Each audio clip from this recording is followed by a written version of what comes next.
This is the Real Life Blue Stories podcast with your host, the one and only Meg Hall. I've got co-host Kev with me, and we decided to bring back someone who we did a podcast with, like, a couple lifetimes ago.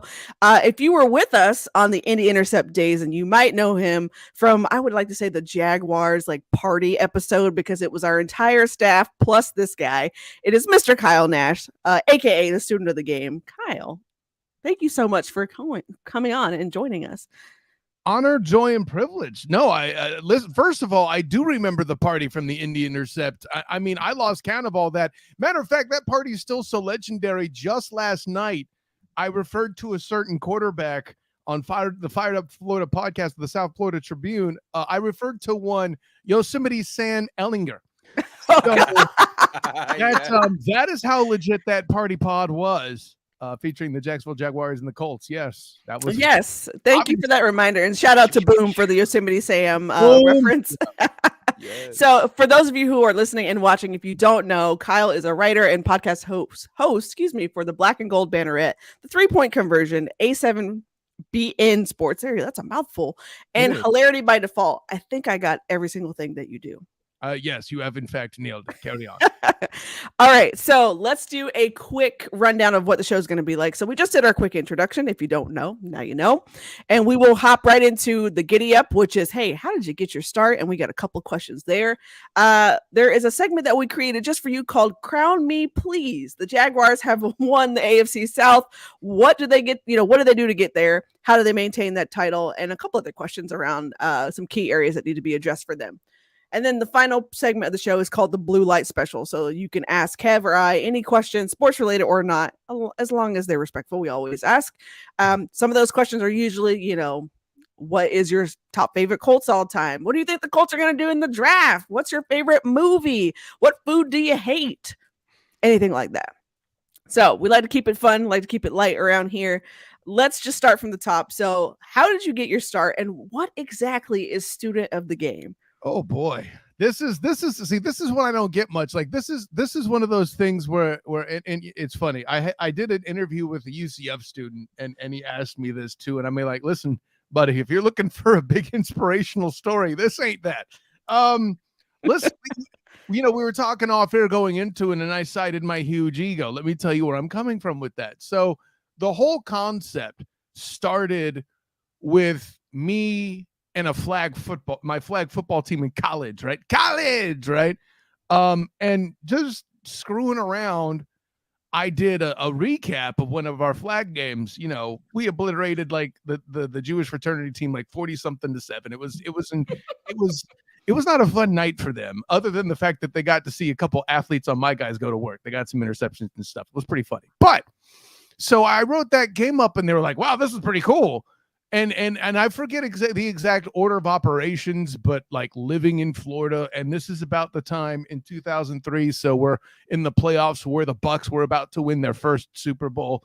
With another old guy at quarterback that isn't half as famous, but this is Brad Johnson, right? So, so I wrote up some of the playoff games, screwing around. They're like, "Wow, this is really good. You should kind of build on this." So I turned it into an email newsletter for me and all the people, and like, hey, who's all your favorite teams? And, I would do like, I think it was a handful of teams. And then I would somebody asked to do bullet points for, scores for each game and all this stuff. And there's a local writer here in Orlando for the Sentinel, Mike Bianchi, who used to do a thing called Rattling Off the Typewriter. I did my version of that. That turned into the Student of the Game email newsletter, because me being in college, granted like my very last year at the time, being a student and watching games, I mean, put it all together, folks. So yeah, and then I did that for a while, and my buddy was putting this thing together. Hey, there's this thing called podcasts. Like, the hell is that? Well, people have iPods. I'm a college student. I don't buy no damn iPod. I just got out of school. I'm making 20-something a year. What are you talking about iPods? Oh, well, for those that can afford it, they download these things that they play and they'll listen to people talking. You mean not music? Yeah, that. So, and he built me a website, shouts to Ryan Price, aka Buddy Lee, Man of Action. And, on the Liberator Network. I don't know if that's still a thing, but yeah, there it is. And so that got started, And flash forwarding for 10 years, I did that. Now people ask, well, Kyle, why did you keep doing it? Because I got sick of watching ESPN get it wrong. That's really what it comes down to, right? Like at the end of the day, and I know everybody talks when I mention Miami, Ohio State championship and bad calls, everyone immediately goes to Willis McGahee. And I get that. But no, there's another one in there too, where there was a play with a series of turnovers in it. And Maurice Claret had picked up a fumble that was refumbled and fumbled it again, but they didn't call that. And they keep strategically clipping and cutting away just in time for you to not notice that. It was very suspicious, very, very Kennedy assassination is. You know what I'm saying? Like just a lot of scandalous action. Then I'm like, well, where else have I seen this possibly sort of thing happen? Now, everybody in a particular playoff game before what is dubbed the catch-2 among 49er fans talks about Jerry Rice fumbling the football, which he may or may not have. He did. Anyways, but no one talks about Leroy Butler fumbling the ball after an interception. That's conveniently, we're going to cut it just at the last minute before he fumbles it. So seeing those two things and kind of building on that, listen, I'll go get my tinfoil hat if that's what you think, but I really got sick of ESPN doing it wrong, so I started doing it my way. And nowadays that's even kind of the thing. Here you got all these shows with people yelling at each other. Me, I'm here for discussion. I'm only going to dunk on you if you stand in the lane, frankly. I'm here to actually help one another get some baskets, really, when it comes down to it.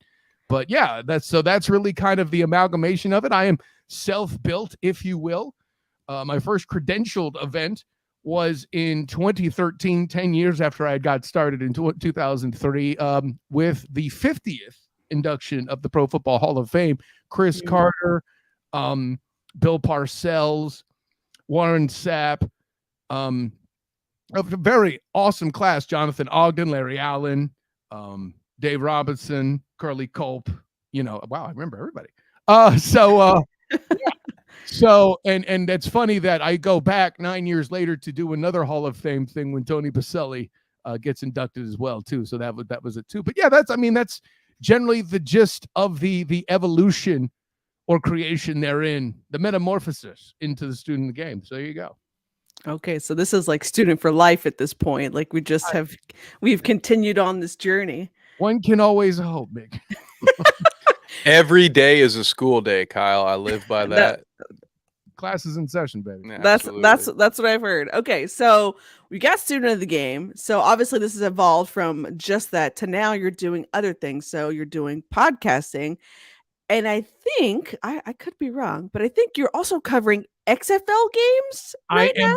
I am covering the XFL. I attend the last home game at Camping World Stadium, unfortunately for this season, for the Orlando Guardians. Yes, I've been covering the XFL. I covered the AAF when they were here in Orlando, the Orlando Apollos as well, which still mad about that. By the way, that painting behind me, an Aaron Evans original, a tackle for both UCF and the Orlando Apollos. So there's that. Yeah, so if it's in Orlando football wise, I've at least tried to cover it. I'll put it that way. Okay. I like that. I really do like that. I think that's pretty cool because you don't see a whole lot of folks, kind of spreading outside of the NFL. So it's really cool to see, hey, when you're able to broaden your horizons there. So I like that a lot. I was one of those AAF guys with you, Kyle. It was sad that we didn't get to see that play out. Yeah, well, and I'll say this rendition of the XFL, which it figures they get out of Tampa and it does better, people, I would say no offense to USF fans, but I'd be lying. No, it's the opportunity because I'm right here. There's a lot of sport in Orlando, obviously, from they even had a professional roller hockey team here at one point. There were frogs or toads or something like that. I figured it off the top, but people embrace the concept here in Orlando. See, here's the thing. You had back before gambling was frowned upon and it made sense that Pete Rose was banned from baseball. They were looking for a place with the vacation allure of Las Vegas without the stigma of gambling. And Orlando was that. There were actually studies done, and I studied this in school, believe it or not, that things like professional sports team or convention centers were things that were icing to areas that had cake in the form of good tourism, which Orlando obviously is. So that's why typically you see Orlando teams doing well. Example being the Guardians have won a single football game, but still get 7,000 in their stadium. That's an accomplishment. Yeah, I would say so. All right. So we know that you cover football. Is there any other sports that you cover? Like anything else? Yeah, so I like to say, and if you've heard any of my podcasts, be it the student of the game, me guesting on Huddle Up, or any other places that I go, you may have heard me refer to basketball as my distant third language, because my first two would obviously be the NFL and college football, which somehow or another I got fluent in college football. I don't know how that happened. Yeah, you live somewhere long enough and then you start to pick up the language, I guess. Anyways, by the way, I still rely on you and CeeLou for the best Indy Colts draft takes, whatever that's worth to you guys. So I appreciate that.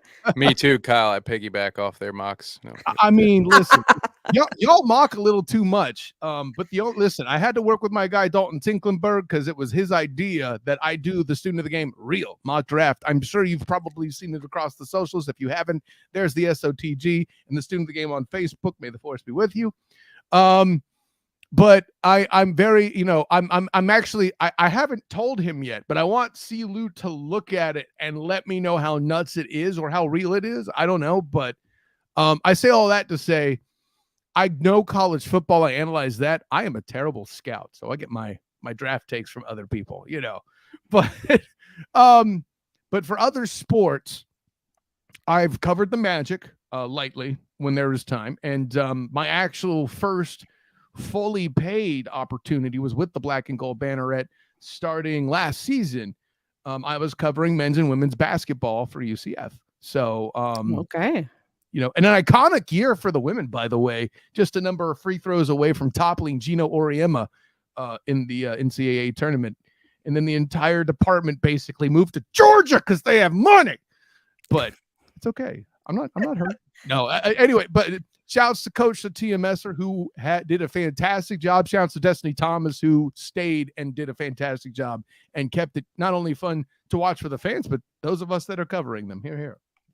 Yeah, I like that. I like that a lot. I love it because basketball is my first love, and you know what they say about the first one. So yeah, I love that you also we can talk hoops someday, Kyle. I like that a lot. I would have fun. I'm a little behind on the NBA right now because the XFL has happened as it has. But here's what I will say: if you like 90s style basketball where it could get rugged and they used post players, the college women's game is for you, my friend.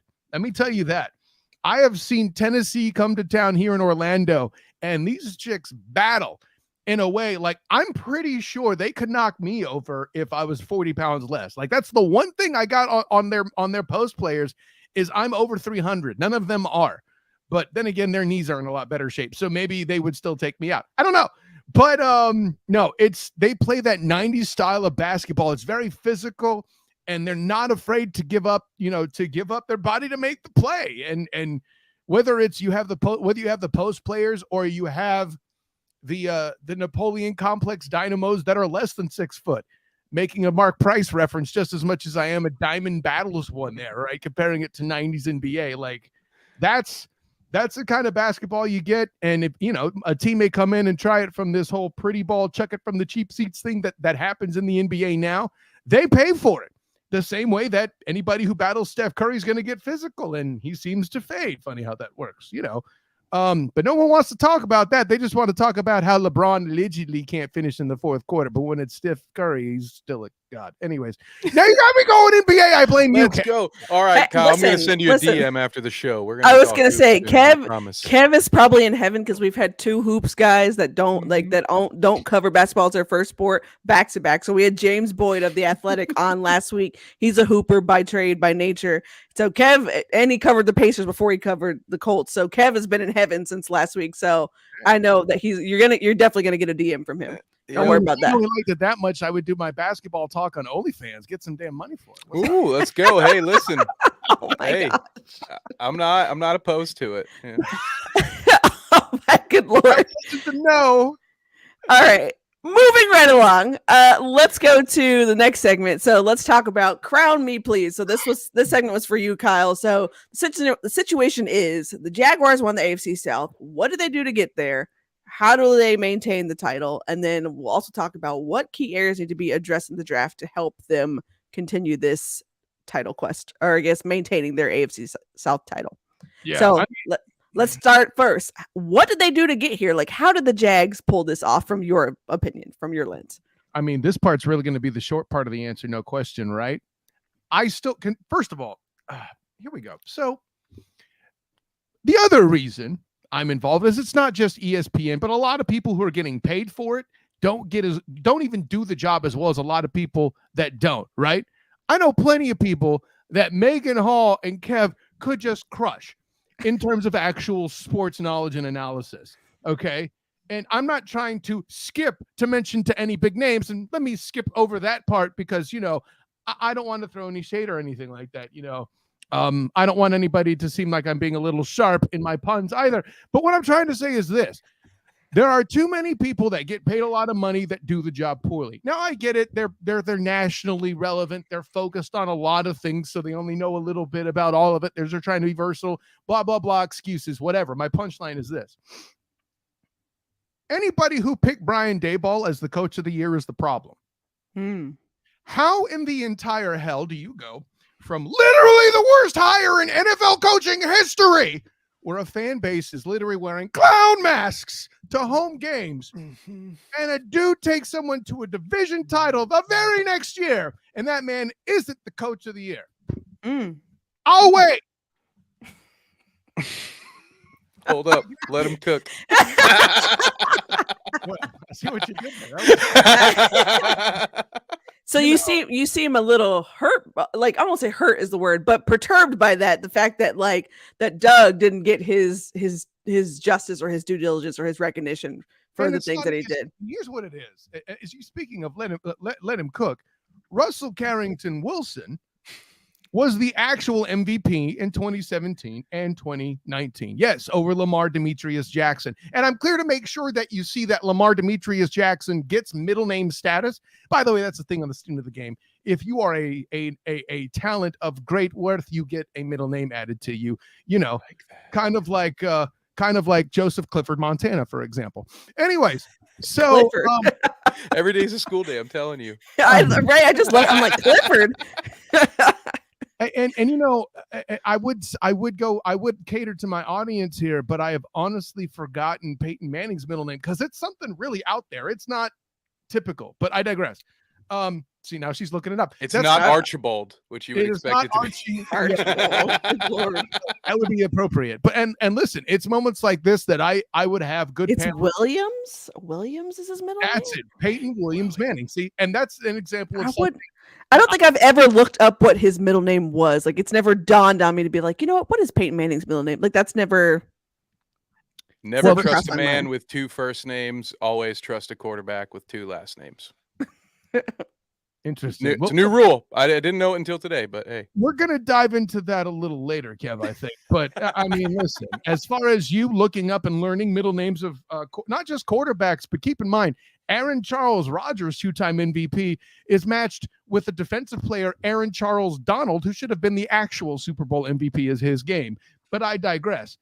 And if you're like, I never knew these names. Well, this is me taking over my Maui personality. What can I say except you're welcome? So anyways, I'm I warned you guys about ego. Anyways, so you have that situation where obviously the media being big in New York voted for the local guy. Kyle, you're being a homer. Fool, I'm a Niners fan. What you talk about homer, okay?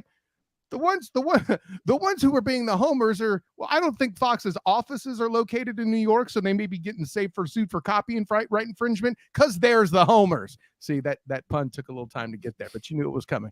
Anyways, so yeah, that's why Daboll won. I said it. And it's crap like that I'm trying to fight against every day. And really, if you need a worse offender an example for a real world example, I will throw Bill Simmons entirely under the bus. The Gary Washburns that have the audacity to prevent LeBron James from getting the unanimous MVP vote. You're welcome, Kev. So that's sort of the reason I exist. I'm not expecting actual, prowess at that level. That's the goal. But but in such fashion, like somebody's got to be there to point all of it out. Someone's got to actually teach the history in the class. But back to the whole reason the Jags got the crown, his name is Doug Peterson. I could go other places. Well, Trevor Lawrence came to pass, and look at all these new receivers, and the defense was wonderful. I mean, well, they were good. I don't know about wonderful, but yeah, But no, the answer is Doug Peterson. And you as Colts fans should eat every bit of this analysis up, right? Take a look at literally every single solitary Jacksonville Jaguars victory, period. Forget just close, different, whether a divisional, otherwise, victory, period. In particular, your Indianapolis Colts are still 0-8 now in Jacksonville. Not because necessarily they were the inferior team. They just were that day because I could have brought in several medical helicopters for all the injury trauma going on with that roster. Yes, I made a MASH unit reference there, okay? That's how much injury you guys had, and you paid for it on the road, I might add. Guess what? You all started to get healthy, and you evened the matchup up. There wasn't a sweep there. Many Jags fans felt like there should have been. That is a separate question. This is the same Jags team that, by the way, early in the season found a way to let the Texans come to town and ruin Tony Pacelli's halftime induction into the Ring of Honor and ceremony for the Hall of Fame ring. Like, dudes, this is the kind of stuff you were dealing with. But yet again, if you talk to the faithful there, it was always the Jags. And that part came into play with not just the fact that they won, but the way that they did. If the other side made the slightest of errors, the Jags were in the game, and you were reminded it was always the Jags. I can reference the Chargers game. Hell, I'll even make it easy for you. You and I both know that this while being a Super Bowl 57 hat, looks like a team that should have been leading at halftime in that playoff game in Jacksonville, which I was at, thank you very much, where the Chargers should have been winning 42-7 with 5 first-half turnovers. People are wondering who Trevor's dealer is. What kind of drugs is he on? What's going on here in general? Not to mention some of those interceptions were awful defensive pass interferences that did not happen objectively. Like that, I don't know. Drugs. Anyways, so, but then again, they come back, and it was always the Jags. And they got the victory. I asked Christian Kirk, is this what it was always the Jags looks like? It's like, yeah, man, unless we come up with something crazier next week. I got nothing. But now maintaining the success, that's a little different. So first of all, the thing we got to get out of the way is while he doesn't have middle name status, Trevor Lawrence is certainly in a position to achieve that, right? Name me another coach that got anything out of the Mercedes Carson Wentz. I say Mercedes Wentz because when he's driving well, it's really smooth. And then when he needs to be repaired, it's really expensive. Anyways, so name me another coach that got, you're welcome, that got any other real production out of the Mercedes Wentz other than Doug Peterson for an extended period of time. And for a while there, it was happening in Indy. Boy, that car hit the wall. Somebody needed to look up the Carfax on the Mercedes Wentz after that year, y'all, because the damage was in more of the computer system rather than anything with the engine. Yes, I'm referencing his mind there. Hey, no, I got you. I'm following. But, it's for the listeners, Meg. I know you're smart. You're wearing glasses. But so with Doug Peterson and that success, even to the point where he's done something in championship games that the Jacksonville Jaguars didn't do, and that's beat Thomas, Edward, Patrick, Bieber, Brady. It's for the long hair phase. Anyways, I know you were going to ask me why I call him Bieber. Yeah, I was like, Beaver. It's the long hair phase. You guys got you. Yeah, that's the phase he was in when he was like crying about not getting drafted, and I'm like, and I'm never going to make fun of Tom Brady for crying, because that was that moment where like, why this man is so dangerous on a field. I get it. Anyways, I'm all over the place. I hope you guys like that. Anyways, If not, anybody who's watching or listening to this episode the next day is going to be like, "What happened on this podcast?" It's going to be an episode of Inception here, y'all. You may want to watch it more than once. You'll catch different things when the top is spinning. But so the Jags, in order to maintain that success, have to maintain the production. Obviously, there were some key pieces that had to be let go. Mike, so this is Mike from Tour in the AFC South. He said, "Yikes, way to hurt the Colts fans with the win." If I had known the general was going to come in there, I would have had my touring the AFC South shirt, which looks phenomenal. But my dumb ass spelled Kool-Aid on it the other day, so I got to get it washed. But anyways, the piece. Well, I haven't even started on your Titans either, Mr. Patton. But I digress. No, I know you're a Niners fan. Anyways, but now I'm having conversations with people in the comments section. Y'all weren't ready for this. I don't think interactive live television. Yeah, well, this is the part of live. Like the comments have been rolling over here. I just haven't put the comments up yet, but I thought that one was worthy of putting up on the screen because I was like, well, Kyle knows Mike, and yeah, Mike's been commenting away. So listen, the general is always worthy of props. I'll leave it at that. But yeah, no, with that in mind, so the biggest pieces and the biggest part of maintenance is, first of all, accounting for a more difficult schedule. Outside of the AFC South, we're talking about the Chiefs, the Niners, the Bengals getting involved. That's problematic. The good news is, without having seen the draft and with no disrespect to my Indianapolis Colts friends here, the rest of the AFC South isn't exactly looking what I would call promising. The Texans are continuing to rebuild. They may be illing for Williams after all. Yes, we're going with that one until they come up with a better one, Kev. I know Caleb Williams. Roll with it. Yeah, give me solutions, not problems. That's what I'm saying. But hey, I'm rolling with it till we come up with something better. There you go. The Colts' fate is actually the most fascinating in the division, if you ask me, because the regime change, a lot of movement going on, a lot of identity stuff.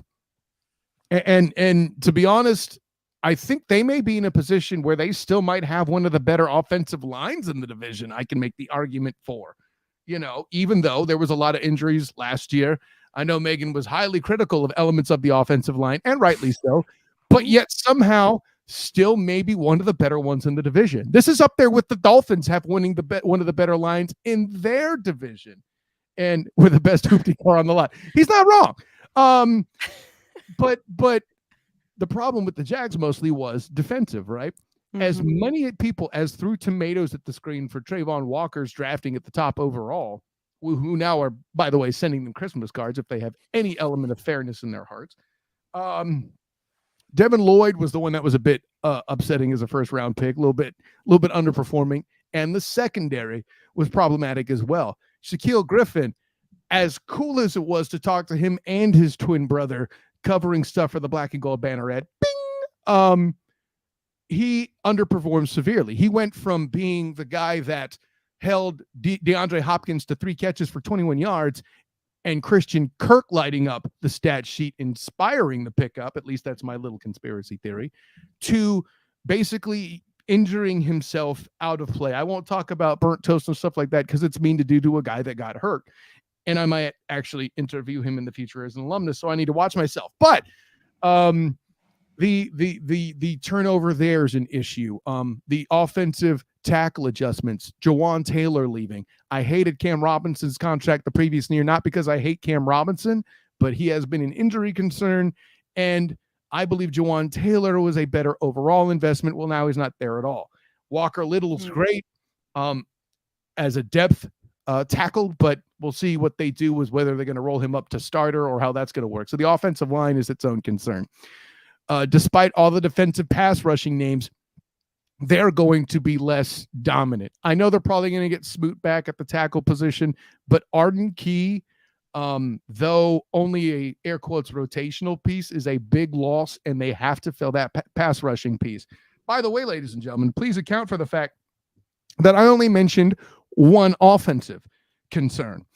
That's what they got going for them. Listen, people could say that they took a gamble on the Calvin Ridley trade, but it's only in minimal fashion because the worst thing they're going to lose is a 4th round pick. You tell me a single 4th-round prospect in this year's draft at wide receiver that is even close to coming out with the upside and ceiling of one Calvin Ridley. You can't do it. So, they got that going for them offensively. D'Ernest Johnson is probably the most underrated signing so far, because this is a guy that truly adds depth to a committee. If anyone was concerned about Travis Etienne's health, now they're running by committee, and this is something that the Jags have had success with in the past. For anybody that remembers the pairing of Fred Taylor and Maurice Jones-Drew. Am I saying that any of these guys are either of them? No, but these are guys that are good in a committee system, stuff that you've seen work in places like, I don't know, New England. So, yeah, they got a lot going there, but defense and making clear adjustments. I'm pretty sure my draft people here on this show, referencing specifically Ms. Hall, would probably see the Jags going for either a corner or a safety at the particular pick they're at, assuming they stay at 24. And I would think that's their best move. Yeah, I would also argue that defensive line might be in the trenches, might be on their radar as well. Not that high, but right. I've been seeing more and more reports that they have been bringing in defensive line guys for visits, for workouts, things like that. So I mean, I'm gonna assume it's probably going to be depth there, but yeah, wouldn't be shocked there either. Right. Well, and here's what that tells me. Expect that pick to be traded. That's my scuttlebutt. Let me put my tinfoil hat on. If you're seeing a lot of defensive front guys coming in, people are going to be working the phones Thursday night while I'm on with the Team NBS media crew covering the draft for the first night, hosting the show with my guy, Bill Carroll and Jeff Barnes. So there you go. Love the shameless plug. I love it. Love a good shameless plug. All right. So you just covered like a multitude of things here. And I think we even touched on the draft. I think the other thing that I just wanted to point out is that I think what gives the Jags a really solid chance at winning the division again is that they pulled off something that not even they really, I think, believed was going to happen. So, I think they were 3-7. And they went on a 7-game win streak while you saw the Titans go on a 7-game losing streak. Now, obviously, the Titans, I mean, they went through it. The offense looked a mess. They had a number of injuries. Like, they couldn't get anything going. Quarterback issues, like, you name it, probably happened to the Titans. Where I see the Jags coming back to win the division again, and sorry, Titans fans, if you're watching, like, hey. But where I could see potentially the Jags coming back is they have consistency, which the other 3 teams in the division right now are trying to establish, right? The Titans there were trying to establish, hey, we are consistent. We got back-to-back titles. We're ready to go. We're going to win a 3rd one. Like, it's our division, blah, blah, blah, blah. And then the sky fell and they never recovered. And so I think the larger thing is how much work is Rand Carthen going to have to do to get them back to consistency, because he's atoning for the sins of John Robinson. And now, mind you, this is what got John Robinson fired mid-season. Yeah. So, and people were like, oh my goodness, why would you fire a GM mid-season? Because it was that bad. Yeah. All the chickens came home to the coop and when AJ Brown came and wrecked them and created the stuff of nightmares. The entire game was just awful. And it was a swirling microcosm of all the moves that John Robinson had made. So since then, the Titans have been trying to right the ship. You've seen it by Rand Carthen, tilling that roster the bottom half in an attempt to get back to, hey, we need to win a division. And of course, move forward after that. But I would be hard pressed not to overlook the Jags coming back. I know everyone's like, oh, the Jags aren't going to repeat that success, blah, blah, blah, blah, blah. Yeah, but the Jags are the most, in my opinion, the most well put together team right now as it stands, more than anyone in the division. Said no one ever until just now. Hey, I'm gonna say it out loud. I'm gonna say it out loud because I'm real about like my team. I'm real about the division and where we are. Like the Titans got work, the Colts got work, the Texans got work. Like everyone is now, everyone's now looking at the Jags as the standard. Like they've been quietly building through the draft the last several years, and they've been, getting better and better. The issue was you had Urban Meyer, and that derailment. But you get Doug Peterson, and all of a sudden now it just takes a couple games, and Doug finally figures out, hey, how can I unlock Trevor Lawrence. And once he did that, you saw it. Trevor Lawrence has arrived now. His confidence got better. He started believing in himself, and they believed they could overcome almost nearly anything. And I would think the Cowboys game is a big example of that, where the sky was literally falling in that game. And I'm like, there's no way they're coming back to win this. And they come back and win it. Obviously, they came back and won the Chargers game. And that takes a lot to do. Not saying that you want that for every game, but it shows the resiliency of the team and where they're headed. And that future is really bright for the Jaguars. So this is not, homage to the Jaguars per se, but this is a reality of where we are in the division, is that the Jaguars are now leading and everyone else has to catch up. See, and I'm peering at the comments, and the general says it much more eloquently that, hold up, the Jags are still the Jags after all. There's something. Here's what's different. Like, understood what's similar to Jags' success in the past. Because believe it or not, see, mommies and daddies used to watch playoff games early in the tournament where the Jaguars would win. I know. Long 30-yard runs by David Garrard against the Steelers. It's interesting stuff, But playing against better quarterbacks than Josh Dobbs, but sorry, Titans fans. But here's the part that is most compelling is this Jaguar team, I should say, is built closer to those in the past and had those nuclei, whatever, that haven't been possessed of late, right? If I ask you to name coaches that you thought were good in Jacksonville lately, that would be tougher. Right? Yeah. But if I say to you, Tom Coughlin and Jack Del Rio, you're at least slightly respective of their football acumen, and if I say to you, Mark Brunell, David Garrard, these are names but certainly didn't have the prowess. I mean, let's put it this way. No Nick Wright-esque talent is going to shave their head and look handsome like Mark Brunell the way that he's wearing a Trevor Lawrence wig. Okay. Like that's the extra potential they have. If things continue to go right, they could have kind of an AFC South kind of dynasty situation. Not so much that they're great, is that the other franchises are bad. That's what people keep forgetting about the Patriots dynasty. They're good in their own right. Sure. Their defenses are among the underrated. There's a reason why Richard Seymour, and others in that Patriots defense are Hall of Famers, and Coach Mike Vrabel will be one himself one day. It's because that defense drove that group, and they were a complete organization. They weren't just Thomas Edward, Patrick, Bieber, Brady, but they were also surrounded by mediocre opponents. No offense to your Colts, but let's be clear. Peyton Williams Manning is not walking through that door. And unfortunately, Andrew Luck wasn't around long enough to earn middle name status, though he could have been if properly cared for. Sigh. All right, I'm gonna let you slide on that. I feel like every time we bring up Andrew Luck, I feel like, yes, it's true. No, I don't want to talk about it. Let's keep going. Listen, I'm just acknowledging your trauma, and then I'm here for hugs. Thank you. I appreciate that. All right. So let's go into the last portion of the podcast. It's called Blue Light Special. This is the portion where you get to ask us questions. And sometimes we have questions for you too. We make this conversational.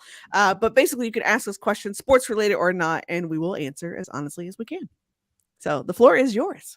Well, okay. Let me uplift you a little bit about a certain topic. Who was the rookie quarterback that has the most comeback wins in Cole's history? I believe it is Andrew Luck. Andrew Luck. Yeah. Even more than Johnny Unitas, ladies and gentlemen. Yeah, Peyton wasn't doing a lot that was good in his rookie year either. No, he was not. That was back when the Niners were bad too, when he was one of the wins they had.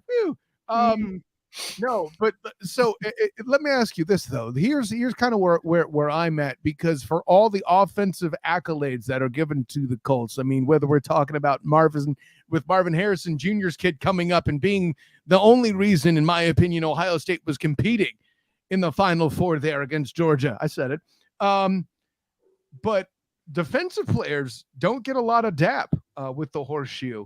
Who are your guys's, and we could go all time or we could go recent or however you want to play it, but who are among your favorite defensive players for the Colts? I'm sure I know some of the usual suspects, and one of them that was a transfer from Tampa, who's one of the worst college analysts of all time. Shouts to my guy Booker McFarland. But who name me some of the defensive players that are among your favorite here. Let's get to know Kevin Megan. Oh boy. Kev, do you want to go first? I could. Well, I'm more of a sports historian myself. I do love the sports history. So, I'm going to there's of course, I don't want to take cuz there's three names that I assume every Colts fan thinks of when they think of Colts defensive players. Mm-hmm. So, I'm going to save those. I'm going to mention Gary Brackett, who is one of my favorite Colts linebackers of all time. And I will take one of the three because I know I'm going to leave at least those two for Robert Mathis, of course, one of my favorites. But I have more. Okay, we'll throw Chad Bratsky out there as a young Kev was a big fan of Chad Bratsky. Meg, what about you? Who before it'd be too easy for me to just. I'm afraid I'm going to take all the easy ones and leave you with nothing. So I'm going to hand it to you before I jump back in. So I'm actually gonna say LaRon Landry. I'm kidding. I'm totally kidding. By the way, Colts fans, everyone's gonna be like LaRon Landry. No, I'm totally kidding. Turn the caps lock off. It's okay. No, I'm actually gonna say Bob Sanders. There we go. Big Bob Sanders fan. Mathis was on my list. Definitely, you gotta have Mathis. I feel like you can't mention Mathis without mentioning Freeney. Like you kind of have to go in tandem there. Mm-hmm. Yeah, those are probably, if I go all time, those are my favorites. I would say in recent, Kenny Moore has been when Kenny Moore is on, let me say that, because he's kind of been up and down, and we know why, because of scheme fit, things like that. But Kenny Moore has been pretty solid in the last couple of years, and a lot of times, I'll say this, not a lot of times, in recent memory, when he was playing well, he's got the nickname lightning in a bottle. And that's kind of what he is. He is, a smaller package guy, but he brings a big punch on the field. He's a guy that's able to blitz you. He's a guy that's able to, to stop runs, things like that. Create sacks from the corner position, which is almost unheard of for the Colts to do, but Kenny Moore does it. And so, yeah, I'm bringing Kenny Moore up because I'm gonna knock on every piece of wood and bring all the good juju, but I hope that he returns back to elite status this season, because I would love to see him get paid. And I think he deserves that when he's consistent. Let me say that. So that's it. That's all I got. Kev, I saved something for you. So I appreciate that. And we got to give Mike. He mentioned Shaq Leonard. Of course, he's got to get. Yes. Our beloved GM Chris Ballard once said in a very John Madden-esque take, if you ask me, if I could have 53 DeForest Buckners, I'd trade for 53 DeForest Buckners. I will counter that and say I would much rather have, as much as I love DeForest, give me at least 20 Shaq Leonards in there in the mix as well, right? Because he's phenomenal. I really hope he has some better luck this year. Just awful luck. And while we're talking about interior defensive players, Grover Stewart is a name that should get mentioned right along with DeForest Buckner, if not ahead. That is why I left the list, because I was like, I will go all day about Grover Stewart, and I will take up the rest of this podcast about Grover Stewart. So I was like, let me not say it. I'll give it to Kev. I knew that you were going to at least probably mention Shaq and Buck and definitely Grover Stewart. So. You're Pro Bowl in my book. I find it interesting that a 49ers among your great Colt list, but whatever. So with that in mind, hey, I'm a Notre Dame fan, all right? 49ers are built into this for me, all right? I love now that I now know Clifford's was someone's middle name. No, I was at the game where Ian Book dethroned Brandon Wimbush, and then he was later dethroned by Dylan Gabriel here at UCF. So I have my own unique relationship with Notre Dame. By the way, those are some dark memories. You can't imagine how funny it is to cover the Citrus Bowl, have it twice be Notre Dame and LSU, right? And then this past year at the Cheez-It Citrus Bowl, as if it couldn't be more confusing. Yeah, cheese and lemons. That makes sense. LSU wins again with Brian Kelly as the damn coach. Now he's wearing the colors that that Coach Ogeron had. Anyways, so I mean, at that point, I had to go, Coach, I need to let you know this is the third time I had you here. You were wearing different colors the first 2 times, but I have fun every time with you at a presser, man. And he was very appreciative. So, you know, for all the scuttlebutt out there that, you know, Brian Kelly's stiff, he at least treated me nice. So there you go. But no, and listen, by the way, I'll say this, regardless of how anybody feels about the Colts on the offensive line, Quentin Nelson is a dude that does judo at his size. Oh my God. Anyways. Am I allowed to get that excited about a Colts player or anyway? Listen, I will say this. When I went Listen, you're checking all my boxes. Sorry. So when I went to my first game in Lucas Oil Stadium, of course, you get to see like the announcing of the players. Where you don't get that with the away games, by the way. When you get to see the Colts here in Atlanta, you don't get that. They just say, yeah, it's the Colts taking the field, right? So I got my first experience of like these big intros. I never thought I would scream so loud for an offensive lineman. Like they're naming everybody, and I'm Q as loud as I possibly can. Mind you, I'm pregnant too, which is hilarious. So this pregnant woman this pregnant woman is yelling at the top of her lungs for Quentin Nelson. And it's probably one of the best like feelings to see this guy come out. And I'm like, I don't think I've ever been so excited about an offensive lineman. But yes, I like side note, we need Q to get back to like mauling people, just straight up manhandling people.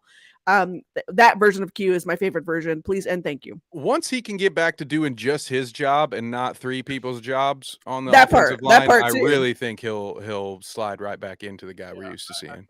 As a practitioner of that craft, I mean, by the way, I know we did said defensive guys, but meeting Jeff Saturday is an experience. Anyways, I don't think anyone doubts that. No, I'm just it's a good experience too, by the way. Like it was in 2014. They had the players union meetings here, and they were I was part of the crew that was doing some stuff with the players union, with Pro Player Insider at the time. And they were doing like a little, I think it was kind of a time capsule video, if you will, for the Players Association. And they got to telling the story around the Collective Bargaining Agreement Association, for the one I think this is the one that's just about to expire, was the one they were talking about.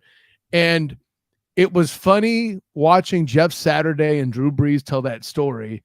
And Jeff Saturday's talking about going up the stairs and you know, the owners had given the players a deal. They would give them one deal, and it seemed every deal, in the words of the players anyway, every deal they got back was even worse than the one that the owners gave previously. So there's a famous moment among the players in the union and all that, where Jeff Saturday he said he goes up to the owners that are talking, you know, Jerry Jones and you know, Roger Goodell's over there and anything. And he says, he just peeks his head in the door where they're all talking and goes with the throat slash, "We're done, guys," you know, and walks out. Just before he leaves, he talks about seeing Roger Goodell's face turn beet red, and everybody in that room stopped. And before the air can exit out of the room, you know, Saturday's already mic dropped. But the funniest part of him telling that story is, you know, so I'm going up the stairs and I was breathing pretty heavy because I was still a fat kid back then. I'm like, oh my God.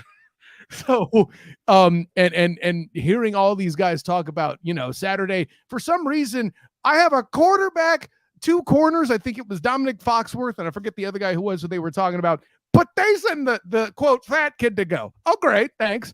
But they're talking about, as he would go back up and forth as the envoy to the owners, how he was like, you know, heavy breathing from the stairs and everything. So anyway, there's the Jeff Saturday story if you wanted that. But we'll always take that. We'll take it. That. Certainly helps after last year. It's nice to have some good memories, even if they're not my own. Hey, listen, that man is nothing but a victim of his success as a nice guy, and he was put into that situation to keep them. Yeah, he was put into that situation. I think, to kind of focus the PR in a different direction than, wow, this team's bad too. Hey, Jeff Saturday, what are you thinking? You know, I mean, props to the dude for falling on that sword and being generally positive about it. Not for nothing. And I can't sit here and act like I've never taken a job because someone was my friend and they offered it to me. So that's the other part. Like, and I don't think you got. I don't love the work that Jeff Saturday did, but I'm not going to sit here and blame him for taking a job that he was offered. I mean, he basically stepped in because Ursay, he had been consulting for the Colts anyways. Ursay and him are very good friends. And when someone calls you up and says, "Hey, what's wrong with my offensive line? What's wrong with my team?" and you tell him like, "Hey, this is what I see." He calls you back in the middle of the night because he values your opinion, and also he's still fuming over said game, and he's like, "Hey, do you want to be the coach of my team?" And you realize, oh, he's not kidding. He values my insight. Yeah, I probably would have taken listen. I would have done the same thing that Jeff Saturday did. Honey, I need to talk to you because he consults his wife. Is this something we can do? Is this something we want to do? And boom, he's a coach. But you can't. You can't fault him for at least accepting it. Also, people forget that they'd been after Jeff Saturday for what 2-3 seasons to be on the staff anyway, so it wasn't totally far-fetched, but it was far-fetched in the fact of course, his experience. Obviously, we'll go down the rabbit hole if I keep going. But yeah, that's my 2 cents. Any other questions that you have for us? Well, and see, this is, I guess I'm not, you could call it testing your fanhood if you want, but I like going down the rabbit hole with you guys because you guys seem to genuinely enjoy it. I had the opportunity to actually personally attend the game as a fan at Lucas Oil Stadium. And the occasion was hilarious because there was at one point in the game where the Colts did eventually win. By the way, among the most intelligent fan bases in a crowd in the country, and it's not close. One of the most ignorant, Seattle. I said it. Anyways, the reason why they're loud is, they're loud and that's great. They just don't know why they're loud exactly. Anyways, so I said it. Deal with it. I don't know what we're yelling about. Oh, that's fun. Yeah, I don't know what we're yelling. I know it's a but the game in question, at one point, one side was shouting, Reggie, Reggie, as expected. But then the visitor crowd at one point had the opportunity to shout back, Reggie, Reggie. Can you put together the game in question? I'm going to be honest. I got nothing for you. Okay. Well, you could at least, here, I'll help walk you through it. You could at least count for the Reggie on your side, I hope. Mm-hmm. Mm-hmm. We all know it's Reggie Wayne. Right? Yeah, I was going to say it's coach. Yeah, it's our coach, our favorite coach, our favorite former Colts Ring of Honor or current Colts Ring of Honor player turned coach. Was it Colts? My favorite current Colts coach. Was it a Colts Packers game? Was it that? No. Okay. I'll give you this much. I'll give you the opponent. Maybe you could come up with a player. The Dolphins had come to town, and we're playing against them.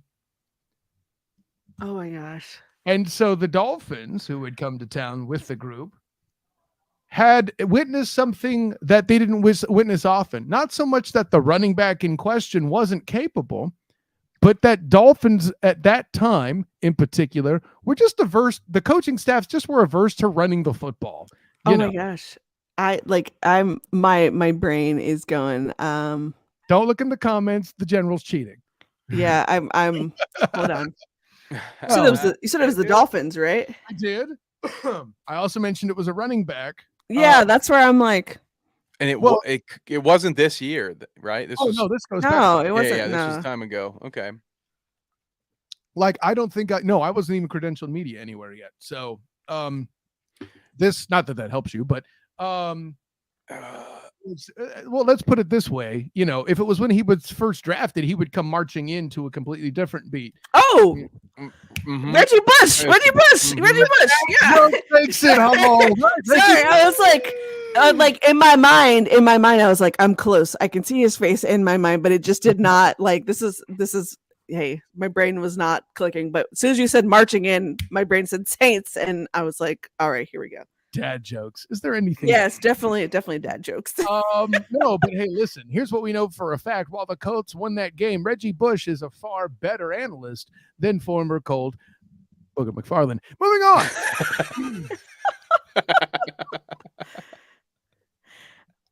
All right.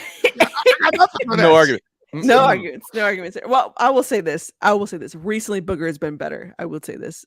He has been better in recent times. When I watched him during the Damar Hamlin injury situation, he was really good at that point in time. And I've been very critical of Booger's coverage because I'm like, dude, like, what, are we watching the same thing? But he was really good then, and I liked his insight that he provided. yeah, I think he took Susie Colbert's direction really well. Yes, I would agree. Susie did phenomenal. Ryan Clark did phenomenal. Scott Van Pelt, did phenomenal. Like there were several folks during that time who did really, really well. So I mean, listen, it's not often you take a 300-pound man. Well, no, he's lost weight. You take a big man like that on your back and then Schefter, on your wrist because he's smaller and just carry it until they get comfortable, And yeah, I'm not making fun of them because it's a hard thing to do. This is less me making fun of them and more giving Susie Colbert her props because I've been a fan of her as a talent for a long time. So, yeah. And like, whatever. There you go. Yeah. How did we get there? Oh, right. That's my fault. Bergen McFarland. Right. There you go. All right. So I think, was that the only question? Other two questions? You had two questions. Did you have any more? I led with the defense. Let's see. And I did that. Let's go here. Because you mentioned draft pieces and I would be remiss if I didn't take the opportunity. But if there's a trade you would like to see happen, because my friend Dalton Tinklenberg, who presided over the Colts in the 2023 Student of the Game real mock draft, see, it's another dad joke. I got it. For the listeners, we know you're smart, Megan. Come on. Why we gotta keep doing this?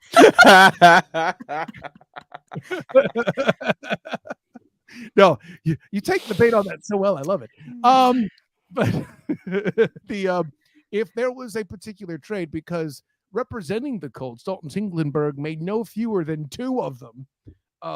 One of them trading with the Colts, trading with the Seahawks, trading up, I think it was, out of the back into the first round at 20, which was interesting. But he also moved the Colts pick, and I believe he traded. Now I'm hard pressed to remember it. I think because the Colts have remind me what pick they have. So we have four right now. He traded down to 7 with the Los Angeles Raiders. So, if there was a move you would like to see them make with that pick, what would it be, and who do you get? Oh, I know immediately. Oh, without hesitation. Yeah. No, I'm not. So Colts fans probably aren't going to like this because they're going to want their quarterback. But I've talked about this and I've said it before and I'm going to say it again. There's a 2% chance for shenanigans to happen. There's like a 98% chance we're going to take a quarterback if we're at 4, if we're at 3. But the 2% chance is because the draft is unpredictable and you just never know what will happen. And also for Chris Ballard, who said he will not be pressed to make a pick, quote unquote, fit, right? He's not going to be pressed to fit a pick there. So in this scenario, if the Colts are trading back to 7, Christian Gonzalez is who I would take at 7. Nice. You have a really, really thin cornerback room. You let Stephon Gilmore be traded to Dallas. Brandon Facyson has been gone to Las Vegas, right? That leaves you Isaiah Rodgers, Kenny Moore, and no one else on the other side. You have Dallas Flowers. You have Tony Brown as depth pieces. These are also special teams guys who are, they step in to play cornerback, in a pinch, but they're not your starters. So you need someone to go there. Now, obviously, Christian Gonzalez is not Stephon Gilmore level, at his peak or anything else like that. But he's one of the best athletes in this draft, especially at the cornerback position. So that would be my pick there at 7 if we were taking back. Okay. That's a tough one. So I don't disagree with that one. The question I guess that I have, because I am not fully tuned in when it comes to the offensive line prospects that are in that particular range. So I've been looking, when I did my mocks, second round was usually a tackle for the Colts. Like I was grabbing offensive line pretty early in the draft, but not first round early. So my question, I guess for either of you, I'll start with you, Kyle. Is there an offensive line prospect that might be sitting there at 7? Because personally, while I don't disagree with Meg, if there's a good enough offensive line prospect at 7, that might I might be enticed by that. Well, I got one. Yeah, the advantage of being the student of the game and having put together the real mock draft for 2023 as I have, I've got other minds working on that for me. And among the tackles, our guy at 9 for the Chicago Bears, Mark Moses out of Melbourne, by the way, 1560 The Fan. he picked Northwestern's Peter Skronsky at 9, which Mhm. means by that Yep. logic he'll be available at 7, if or obviously higher. So if you trade down to 7, like Dalton Tinklenberg did with the Raiders, for example, that's something you could do. By the way, what pick would you trade down to get Christian, Meg? I mean, I would be fine if you're at 7 and he's available there, like taking him, like I would be completely fine. I wouldn't, like, for me, like if the trade was, I don't know, I'm thinking of something outlandish, but let's say the Colts moved all the way back to like 14 or 15. Okay. It's probably not going to be Christian Gonzalez because he's going to be gone at that point. Then I would think you probably, if you're going to take corner, you probably go Joey Porter Jr. there in Right. that range, right? Like that's comparable value. I would say, Kev, to answer your question now, this is a little bit of a reach maybe here at 7, but Osiris Torrance would be a phenomenal pick, I think, for the Colts. He tore it up at Senior Bowl, completely tore it up. He's a guard, and you need somebody to play guard right now. You had Will Fries stepping in for 9 starts. And while he did admirably in stepping in, he is not the long-term answer at right guard.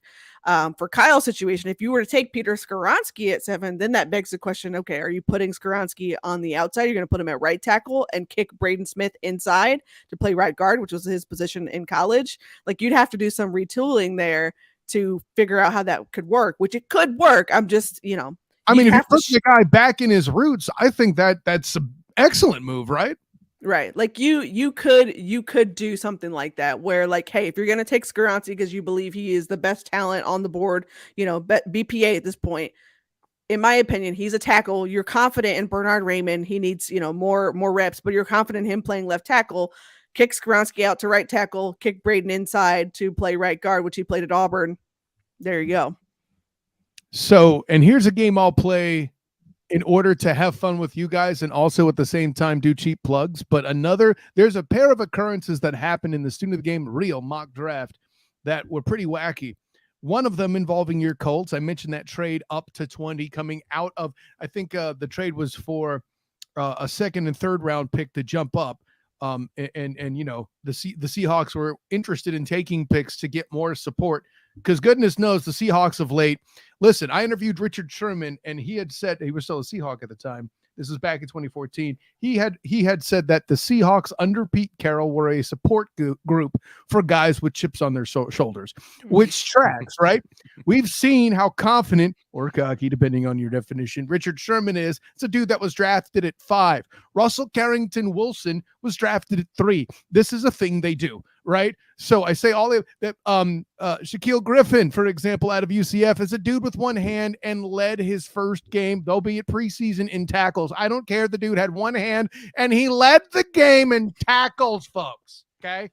Anyways, shouts to both Griffin twins. But there were 2 kooky duke things that took place.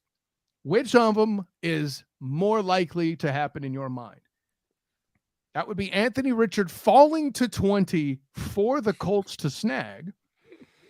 Or it's things like, oh my God, contain yourself. You're a host. Or Will Levis falling entirely out of the first round, which is more likely.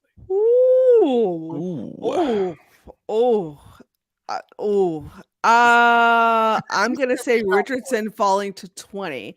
If Levis falls completely out of the first round, holy cow. And the only reason I say that is because I tweeted it earlier today that fans, the way that they view these quarterbacks may not be the way that these teams view the quarterbacks, and more specifically like the Colts, right? Fans are convinced, oh, it's Will Levis, oh, it's Anthony Richardson. Like they're convinced that this is like gonna be the pick. But if Levis falls out of the first round, oh my, that would probably shake up some things.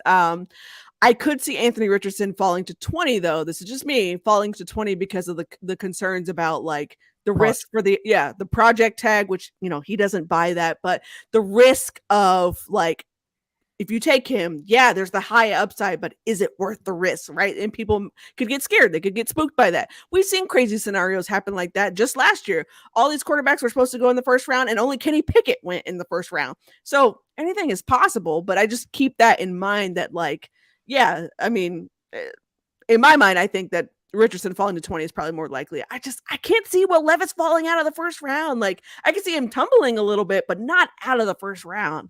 I don't know if that happens. Holy cow! Like the question marks are going to be like all off the charts. All right. Well, Kev, I mean, you have admitted to not being as draft competent, much like myself, the great Megan Hall here, but yeah, the incredible Meg, as she is thus known. But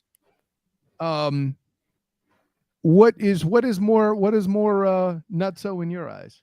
I think, and I might win over some people who have previously not been super happy with me on Twitter, but I think I am going to super happy with anyone on Twitter, buddy. Come on. Comes with the territory. But I'm going to agree with Meg here. I think it's more likely to see Richardson fall to 20. To be completely honest, I personally won't be shocked if that is his outcome. I think it's more implausible that Levis falls completely out of the first round. I get what everybody's saying about Richardson. I get it. The potential is there, and I understand there's a good chance that someone's going to be willing to buy into that, because the idea is if you're betting on potential, you want to bet on the guy who you think has the maximum amount of that potential. And I will agree with those that say that Richardson's ceiling is probably higher than Will Levis's. But 13 games is all we've seen so far.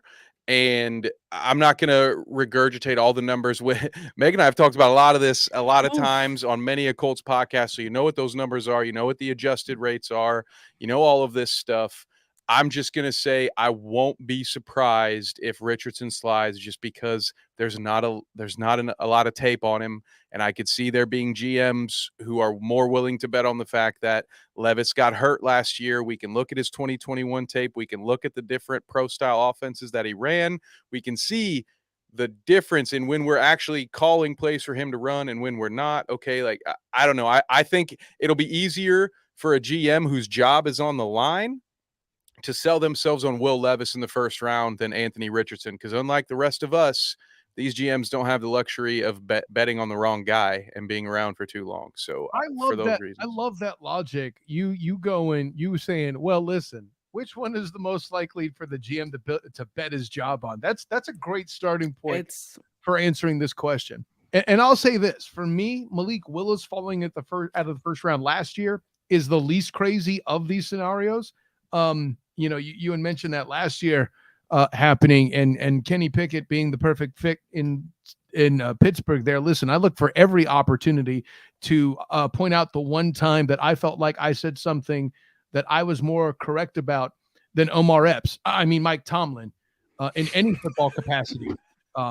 So that, listen, if they made a reference about that in house, I'm allowed to do that too. Hugh Laurie referred to him being a Pro Bowl coach. I'm just saying. Oh yeah, that's warranted. But I never noticed it until you said it. I'll never unsee it. What? That's side note. That's the comp he gets all the time. All the time. Well, I ignore the Steelers. Ever since a certain cornerback of the Colts got stabbed in the leg right before a playoff game, I pretend that the Steelers don't exist. I also might be from the same hometown as Big Ben. So anyway, moving on. Go Steelers.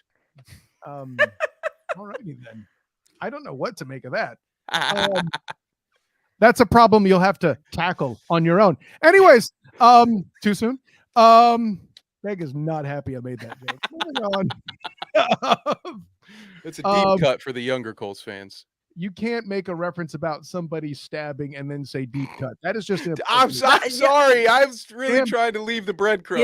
You know what? On that note, I think we'll just cut both of you right here, because I'll take my lap, coach. Yes, it's complete chaos. All right, Kyle. So thank you for joining us. Thank you for hopping on. I think this was probably just as wild as probably the episode that we had last year with everyone, but except for it's just Kyle and Kev and I, so it's not as chaotic, but it's close. So close to that episode. I can officially go Taylor Swift. It's me. Hi, I'm the problem. It's me. Yes, definitely that. All right, Kyle, tell all the people where they can find you. Listen, first of all, thank you both, the incredible Meg herself, and of course, Kev, both having me aboard here. This was a lot of fun. Any opportunity for me to stroke my ego talking about myself while also talking football with great minds is absolutely a good one.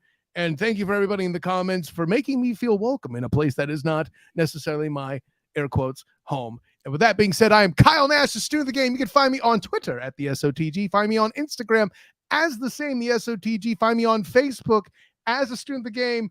Most recent project on the Facebook there. Check out the Student of the Game Real mock draft. That was a lot of fun. Also, a YouTube version on the Huddle Up Podcast YouTube page. You have the playlist that's all 32 of the shorts. And then also Dalton Tinklenberg of the Scouting Combine did a full-length 25-minute version of it that's basically presented in the style of like an NFL network draft broadcast of the first round, minus it taking literally all night. So you get a bite-sized version, I guess.